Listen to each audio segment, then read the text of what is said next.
Hey, what's up you guys? Welcome back to another m.o.a.b with every gun video. Today it's with the PKP Pecheneg. Day 5 of 5 of my m.o.a.bs, LMG m.o.a.b every day for 5 days. So this is the last one. This concludes my little mini series, I suppose. But actually I've got some news for you guys that you should be happy with, happy to hear. But we'll get to that in a bit. But yeah, look, you can see here today I'm using 2 attachments again. I've gone over why that's a good idea, especially with LMGs.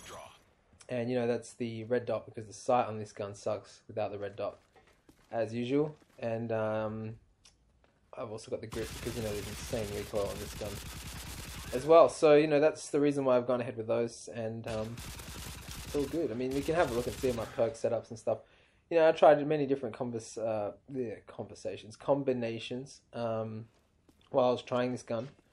But, I don't really remember this gun being all that difficult to get. It's just a matter of, going around and finding a good match, good connection, and getting it, really.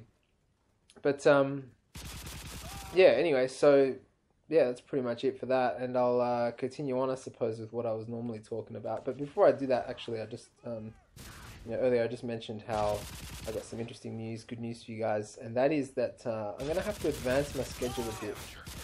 Up until now, I've been doing one m.o.a.b every single day, and for the last 5 days, I've cleared out the LMGs, and I've just got now the machine pistols and the snipers to finish off. Well, I'm gonna have to advance my schedule and perhaps do 2 a day or 3 a day. See how it go, I guess. But the reason for that is because Corpse Create is rapidly catching up to me. He's done a lot of his guns. And I know what his intention is. He hasn't said anything, but I know what he's doing. He's trying to get there before I get there. He's trying to put them all up on YouTube to be the first one. Well, that wouldn't be fair because I've actually done it first. So I wanna make sure that I've got everything up there first. So I'm gonna try and upload everything. And it's possible I might even just upload some stuff without commentaries to them at all, and then perhaps replace them later on with commentaries over them. But we'll see how we go, or rather, we'll see how Corpse goes. But he's trying to steal my thunder, so to speak. So I need to try and get there first. Because I have, like I said, I've physically done it all. All these m.o.a.bs are done. I've just got to put commentaries. All right. But yeah, head on over to his channel anyway, because he's like I said, he's done some of the guns that I haven't put up yet. But he's already got them up. He hasn't got any commentaries at all to his stuff, so it's much easier for him to put things up. He just records it, encodes it, and then uploads it. But for me it's a bit more difficult because during the day he's playing, trying to get guns that he hasn't got m.o.a.b with yet. And I can't really upload because if I upload then our connection goes really bad while I'm uploading, and so he can't play, and so then he gets angry and all this kind of stuff. The thing is, he knows when he's playing and he knows when he's uploading. I don't, so he's able to just play, upload, and I have to sort of keep checking to see if he's playing so that I can upload. That's why a lot of my uploads have been happening at night, after he's played, after he's done, after he's finished with the game for the day, and that's why, like I said, I haven't been uploading a lot of stuff during the mornings or during the day. Okay, so just continuing on, like I said from the last commentaries, today I was going to talk a little bit about this 3DS and why it sucks and stuff, disappointments and things that I don't like about Nintendo these days, and decisions that they've made that are, could have been better. Stuff that, put it this way, if I was in the company, probably wouldn't have happened, I suppose. But what do I know? What do I know about economics? What do I know about business? Nothing.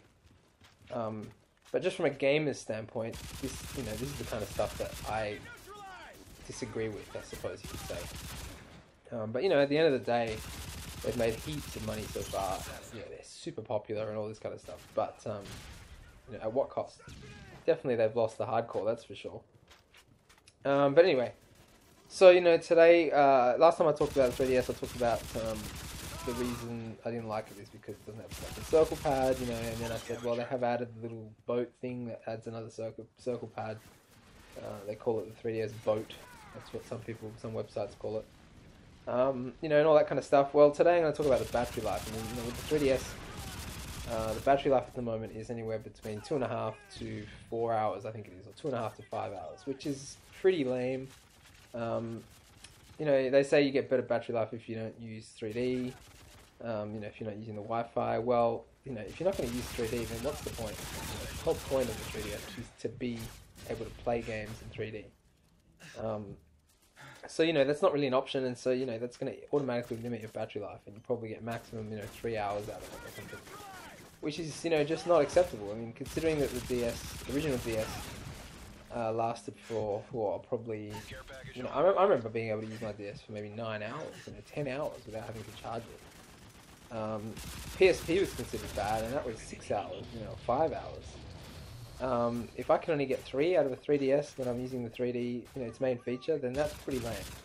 So, yeah, that's just something I think they really needed to improve on. Whether they could have improved on it or not is debatable, but I mean, consider the fact that these days you've got smartphones, which are smaller than the 3DS. They can do, you know, better graphics than the 3DS, or equal graphics to the 3DS. They're using, you know, they're constantly connected to a satellite and all sorts of things. And, you know, those things get heaps of battery life out of it. Or look at, well, I can't really use an iPad as an example because that's much bigger, so there's much more room for a battery. So you can, in theory, have a larger battery. But, you know, if you look at similar devices, it just seems like Nintendo are going the cheap way out. And they're just basically trying to go, you know, as cheap as they can. And I would actually have preferred that they increased the price by, say, 20, 30, 40, 50 bucks even. Yeah, even if it was 50 bucks more for the 3DS, and the battery life was, say, 6 hours in 3D mode, you know, I'd be happy to pay that. I know a lot of people that would. You know, because, like, what's the point? You know, you can't play the game. You can't play the console for more than 2.5 hours, then it's kind of a waste of time. And, you know, the other thing I don't like about the 3DS, just to finish up, is its resolution. It's just too low. I mean, I don't know if any of you guys have played it, but it's like pretty much a PSP resolution, so sure the graphics might be slightly better than a PSP. Please don't hate me. But the truth is they're not much better than the PSP graphics anyway, just in 3D. So, you know, it's lame. It's like come out 5-6 years later and it's still got the same resolution. It's just ridiculous. But anyway, look, next time I'll talk on Twilight Princess and why I don't like that game. Okay, thanks for watching, guys, and have a good day, hey?